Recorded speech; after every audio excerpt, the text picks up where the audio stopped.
Well, good afternoon, everyone. Welcome back to Conversations with Kay. And we are today talking about the heart matters, protecting men's most vital organs. And because the month, I'm sorry, is still Men's Month, June is not gone yet. And so we want to talk about something that is so near and dear to so many of us. One of the most important organs in our body is our heart. And with that being said, our hearts is what keeps us really going. It's what allows us to wake up every day, to breathe, to see, to do whatever we need to do. As long as our heart is pumping that blood through our bodies, we're able to go. So, whether you're a man who's tuning in or someone who loves someone, this episode is for you. Like, share, tag others in it so that they too can get the information as well. Not only will they get the information from their physicians or family members, but they can get the information from here as well. Just some stuff, not a whole lot, but some things.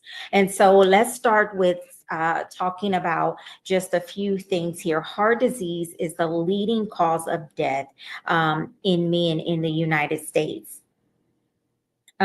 It accounts for one in every four male deaths that take place. Sometimes you have men who are going through a lot of they don't even know they have heart issues. They think that even if they just have high blood pressure, then that's okay. But that also affects your heart as well. And so we want to make sure that you guys are understanding that causes of death, a lot of the leading causes of death in men in the United States is because of heart disease. And so it's in one in every four males that die, they usually have some form of a heart disease. Okay. So many men, they do experience this.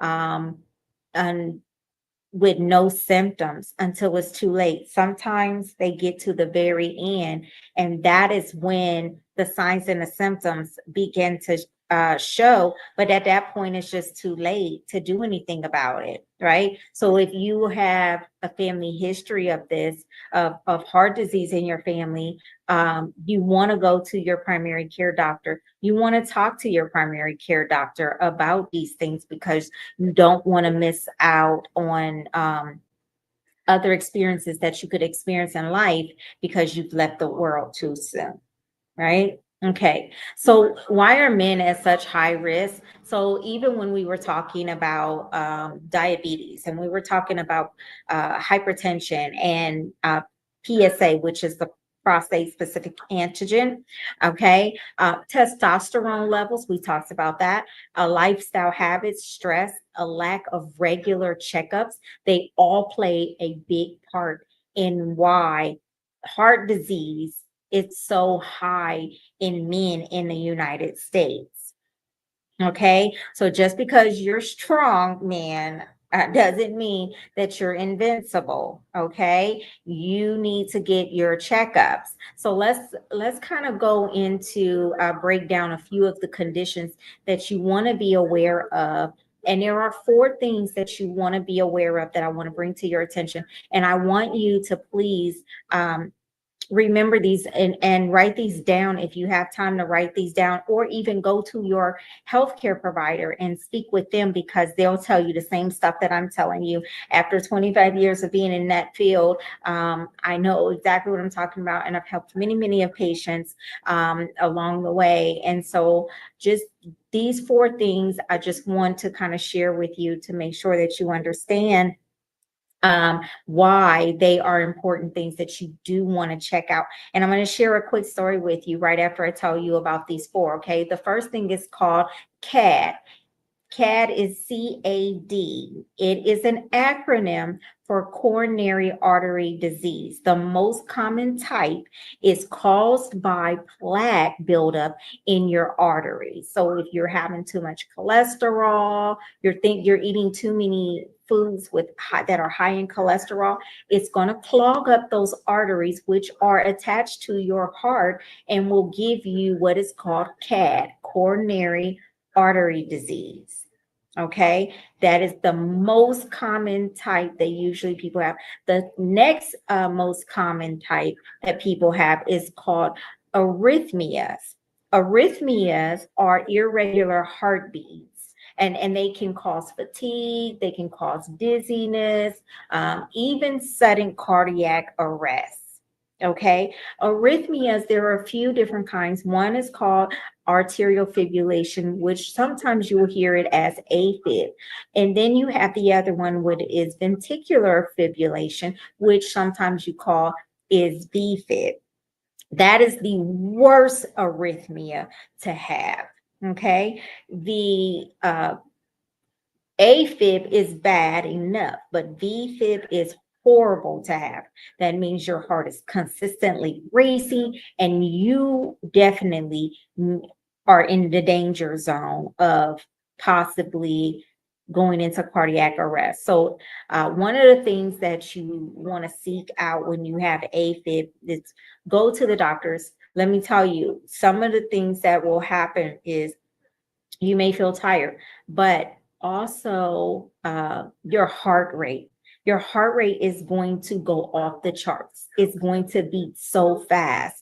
Usually, when people have an arrhythmia, their pulse, which is their heart rate, is actually like racing. It's rapid, okay, which is called tachycardia. Okay. And so you want to get that down, right? So it's really, really high. I have a story behind this for you all to tell you about. The next thing is called heart failure. It can, this is when the heart can't pump blood effectively on its own. So most people who go into heart failure have what is called CHF. That is congestive heart failure. And it doesn't matter how old you are or how young you may be, that this can definitely affect you, and it can affect other people in your family if they've had a history of it.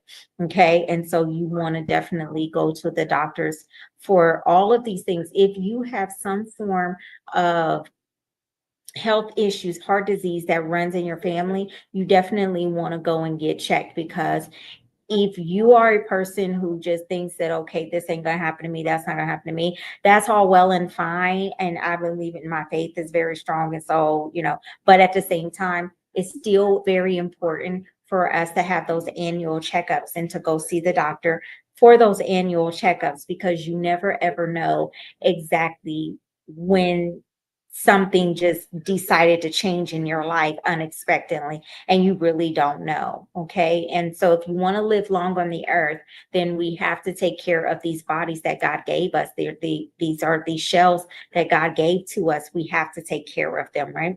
The last thing, we talked about this in the very beginning when I started talking about all of this, which is high blood pressure, hypertension. Okay. That it's known as a silent killer, just because there are often really no symptoms at all. There's usually no symptoms. A lot of times people are looking for their left arm to go numb, some numbness or tingling. People usually look for those signs and to say, oh, I think I'm having a heart attack or something. It's just saying to right. And sometimes it could be something completely different. But a lot of times there's no signs to certain things. That's why it's called a silent killer, because there are many times where you just won't even know. Your blood pressure is sky high. You will either stroke out or you're going to have a heart attack, one or the two. So you definitely want to keep that under control. Limit your salt intake completely, and don't eat foods that are high in sodium, mainly pork. We spoke about that 2 weeks ago. I spoke about that. And so I just want to make sure that you guys Again, there are four things you want to look out for, which is coronary artery disease. The acronym is CAD. You want to look out for arrhythmias, and there are different forms of arrhythmias. And then also you want to pay attention to if you are have family members who have heart failure, you want to get yourself checked as well. EKGs are something that is part of a regular physical, so they kind of help detect if there's something going on there. Okay.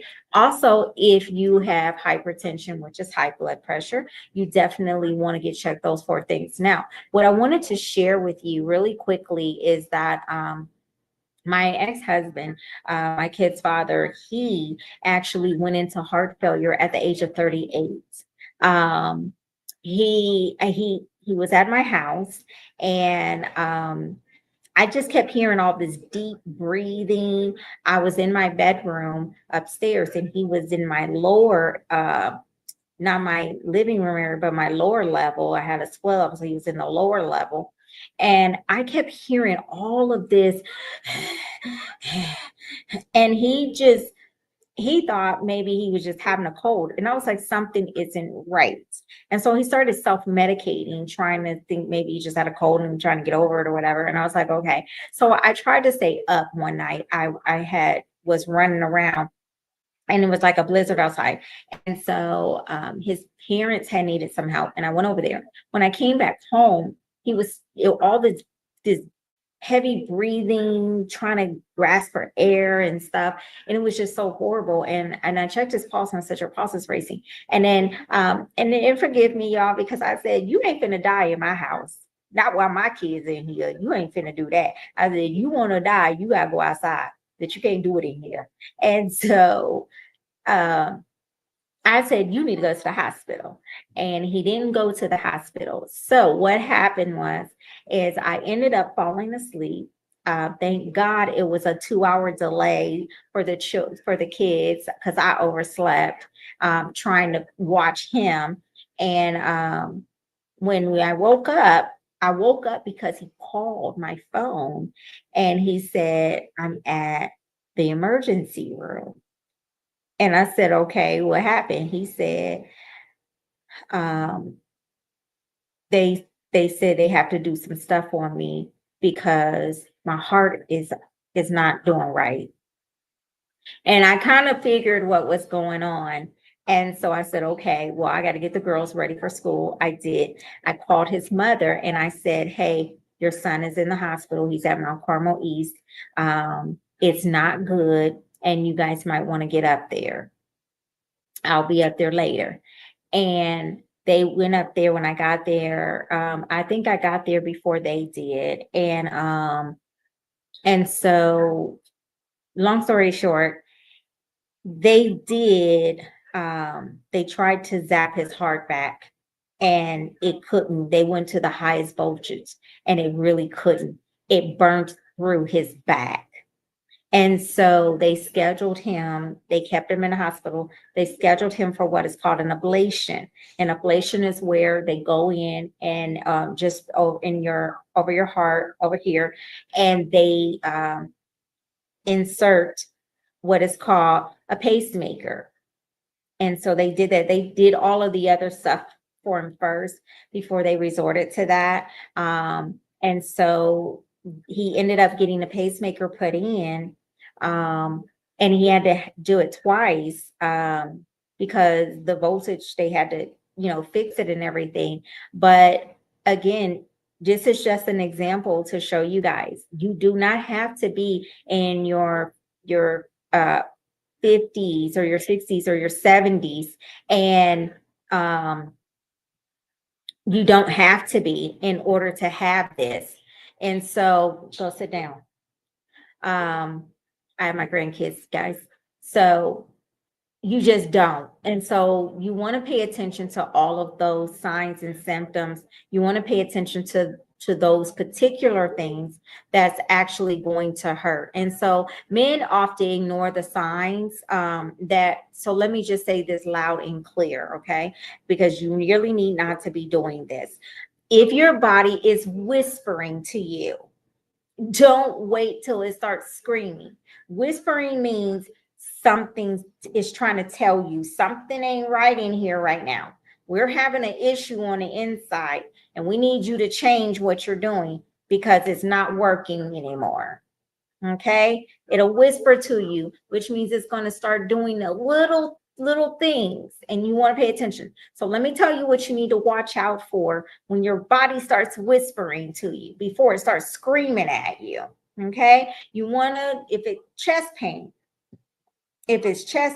tightness, if you're having some shortness of breath, any kind of unusual fatigue, and you want to pay attention to those things, okay? Because a lot of times people will have chest pain or tightness in their chest where they feel like that, oh my God, I can't breathe, or something just kind of went through their chest, some kind of sharp pain or whatever that may have happened, or they get real, and they'll get real tired. You may start to become really tired, right? There's also swelling in your legs or your feet. Why? Because you're retaining fluid now.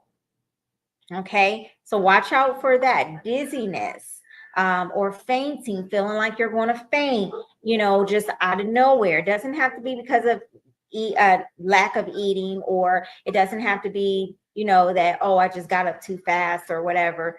That's not it. Okay. It really can be that these signs are saying to you it's leading to something more serious, and you don't want to overlook that. You want to pay attention. So any of these things are occurring for you, you want to go get checked. Don't make no excuses for it. Go get yourselves checked. If any of those things are happening to you, or if you know someone and these types of things are happening to them, then you want to admonish them to please go get checked. Okay. So prevention is definitely power, right? Prevention. Talking about going to see your doctors, talking about just paying attention to family history, paying attention to your bodies, all of these things. So let's talk about how we can protect our hearts. Okay. We want to talk about the things that we can do to protect our heart. Right. And I am one, my husband can, tell you all that when I met him, he told me he had hypertension. And I said, well, the devil is a lie, because we're going to get rid of this stuff. We're going to get rid of it. And it starts with diet and exercising, really. Diet and exercise, really changing that diet. It deals with your mindset too, how you think about yourself, how you carry yourself, what you do, your stress level, and things of that nature. And so even when there's a lot of stress, or my husband can be under stress, I tend to feel his stress. And so I have to do what I do is I do things that's going to alleviate his stress and bring his stress level down as much as I possibly can. And so the first thing that we want to do is that I want to tell you how we can prevent some of this is eat heart healthy. Eat heart healthy foods. Okay. You can find them in every single grocery store. I don't care where you shop, how you shop.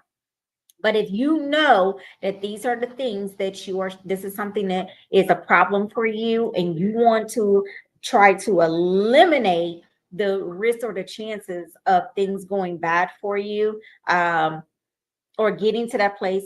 So you want to think lean proteins. You want to eat lean proteins. Lean proteins. You want to eat whole grains, fruits, and vegetables. You definitely want to, because it's from the earth. Now, yes, people, nowadays they putting stuff in all these things. So if you need to grow your own, put a garden in your backyard. Start growing your own. You can do that. If you don't want to go out and get it, from the stores or anything, go ahead and get your own. But fruits and vegetables, or juicing, even if you're juicing and you don't want to just eat the vegetables or the fruit and you want to put it together, you want to drink it as a juice, you can get you a juicer. Do that. Also, salmon helps. Those omega-3 omega-3 fatties, omega fatty threes. You can actually eat those. That salmon is good for you. I'm telling you, omega-3s is definitely something good for you to have in your body. It is heart healthy. I do more of a seafood type of diet, which we eat a lot of salmon and like maybe some greens and stuff like that, like vegetables with it, because it's really good for you. A lot of processed foods, a lot of that other, I don't do canned vegetables at all. I don't do anything in a can. Everything is fresh because it's what's more healthier for you. Okay, Mrs. Dash, that's another thing to use if you are adults. The second thing you want to do to help prevention with your heart is moving your body. And we talked about this a few days ago when I was talking about diabetes. Is 30 minutes a day, whether you're walking, lifting weights, or even dancing. You can even dance, and that helps your heart as well. So it's not so much as you just gotta, oh my God, I gotta do all this exercising, because some people like to dance more than they like to exercise, and that is perfectly good and as well. Another thing that's going to help protect your heart is to stop smoking. If you are a smoker, I would admonish you to start getting with your doctor, get yourself on something that can help reduce the nicotine that you're putting in your body. Or if you smoke, period, if you smoke in recreational stuff, stop smoking. Just stop all the way around. Do what you can do to quit smoking. Drinking less alcohol as well. Alcohol consumption is definitely not good. Mixing the two together, whether you're smoking and drinking, those are things that you want to stop doing. You want to come down on.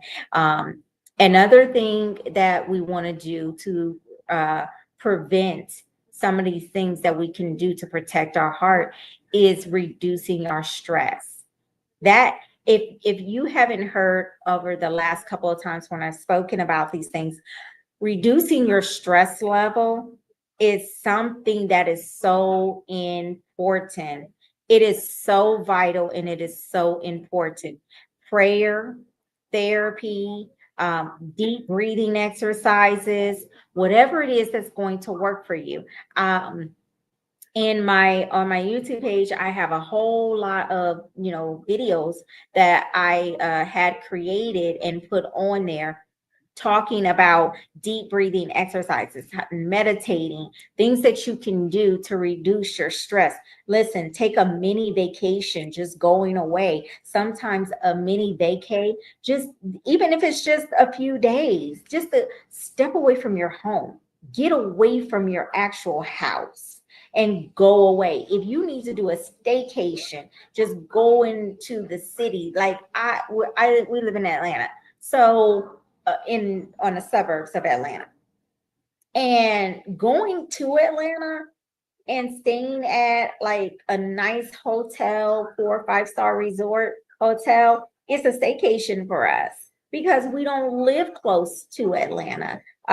We live on the outskirts, and so it takes us about maybe 45 minutes to an hour just to get to Atlanta.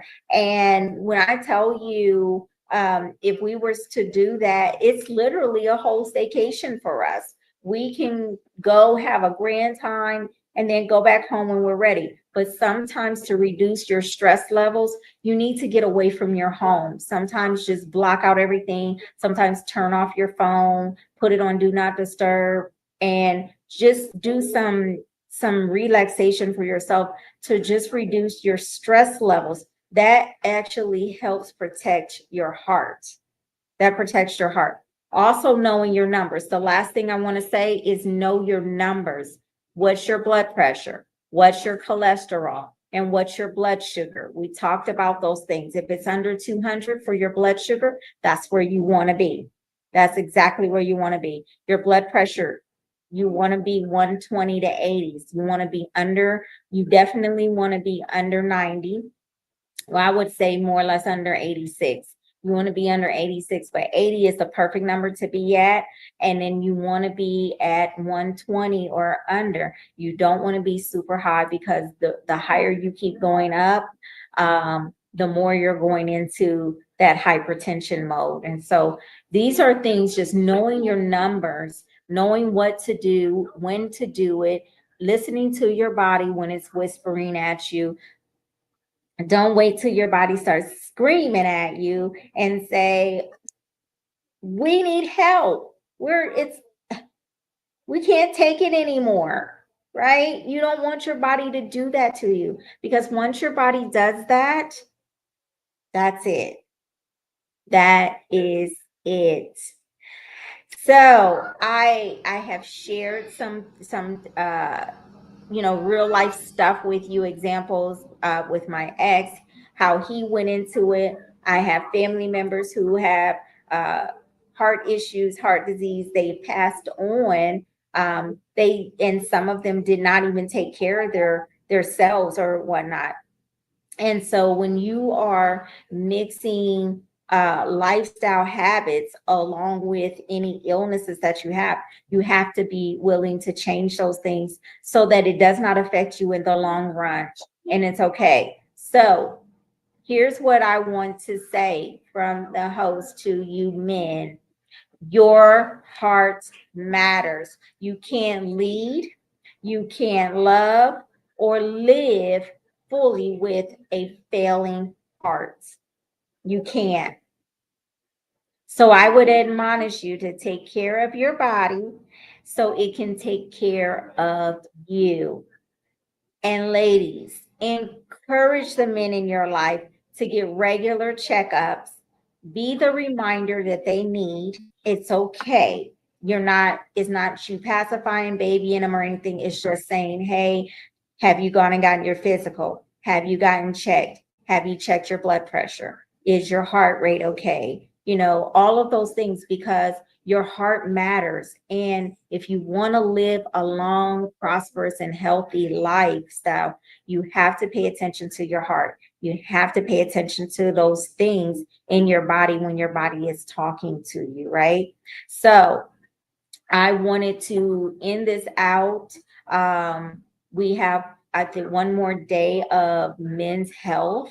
Next week, I'm going to talk about another part of the men's of our body that men need to pay attention to. But again, if this has touched you, if you know someone that this can help, we're talking about the heart. For men's health, this is the heart, protecting their heart. It's their most important vital organ. And so if you have anyone, you want to tell them about this, you want to tell them to go back and listen to it. Whatever you have to do, right? So until next time, I want you to stay strong, stay informed, and stay heart smart. Be heart smart, okay? And don't do things that you wouldn't want no one else to do. Keep yourselves healthy, drink plenty of good fluids, limit your sugar intake on things, and whether it's eating a bunch of sweets or drinking a bunch of fruity juices, things, it's okay to have, let me see, sometimes I make a lot of smoothies, and putting protein powder in those is good too. So you can kind of get your protein, you get your vegetables, you can get, your fruits. And if you put vegetables in it, that's fine too. But listen, do things that are going to be heart healthy, and even changing your diet. Like I said before, I changed my husband's diet. When he met me, I changed his diet, and I said, oh no, because I want you to be around for a long time, right? And the only way to do that is to reduce the stress level, change your eating habits. And sometimes it's difficult and hard. But if your mindset says that this is what I want to do, if your mindset says that I want to live long on this earth and I want to get everything that God has for me and I want to experience the fullness of God, then listen, you have to protect your heart. Protect your heart. The Bible says, guard your heart. Guard your heart. And everything you do, guard your heart. And so this is Kay, and Conversations with Kay. Thank you all for tuning in. Those who have tuned in, God bless you. Thank you. And I will see you on next week, where we will talk about and wrap this up with our final men's health series on next Tuesday. Until then, have a blessed and wonderful day. And I will see you all next week. God bless you.